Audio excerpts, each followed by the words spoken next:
wannan matsalar tsohon ba karewa bane wallahi. Matsalan tsoho ko matsalan shugabancin kasar nan sai wai iya tsohon kake zaki kowa fa shege na amma dai tsohon shine babban shege. Tsohon ai shi sama kaɗan ne naku kaɗan ne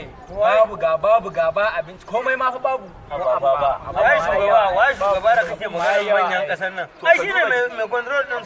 shine ne ce ai kaza ai kaza in ya ga ma duwe kake zuwa mu kan shi Kai da raji kan wanye bansa kake kai ba da cika wani doki ke wallahi. na daga rake sa ai ba wannan ma kazan nan Kana masa magana gaskiya mu kana ma ta wa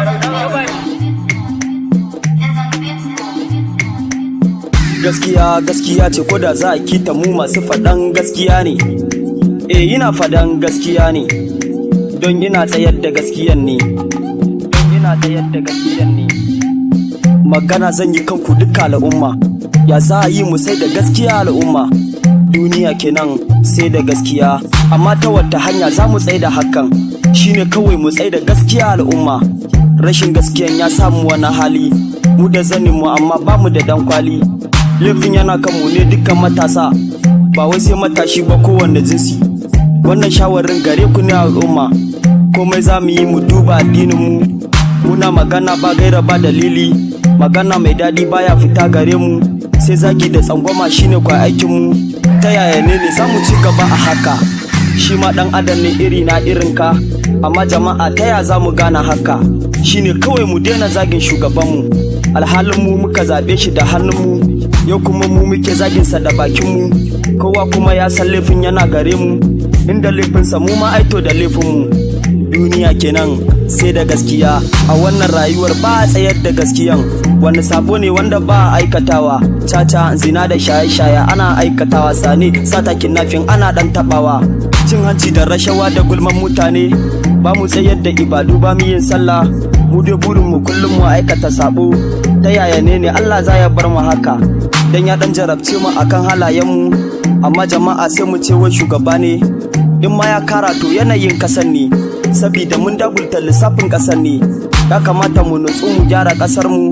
mu rage sabon da muke cikin kasar mu mu tsaya gaskiya cikin kowane hali nan da nan zaka ga Allah ya taimake mu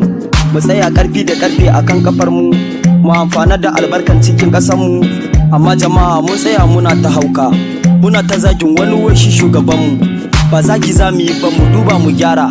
komai zamu yi mu sa adalci akan mu Kirista musulmai mu tsaya da addinin mu tsaya gaskiya cikin kowane hali nan da nan zaka ga Allah ya taimake mu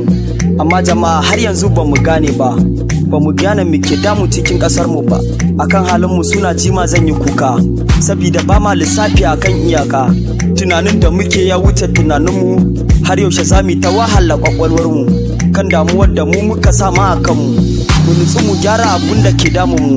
ba kuma bane shine al'ummar kasar mu mu daina jan masifa a kanmu zagin da muke towa shi ma masifa ne duniya kenan sai da gaskiya in na ji abu ma kamar na yi kwalla kai duniya ne ina kiyaye muku rayuwa mutane kai duniya ne ina kiyaye muku duniya mutane kai mu gyara halayenmu mu gyara halayenmu gaskiya ce ko da za a kita mu masu faɗan gaskiya ne ina faɗan gaskiya ne don ina tsayar da gaskiyan ne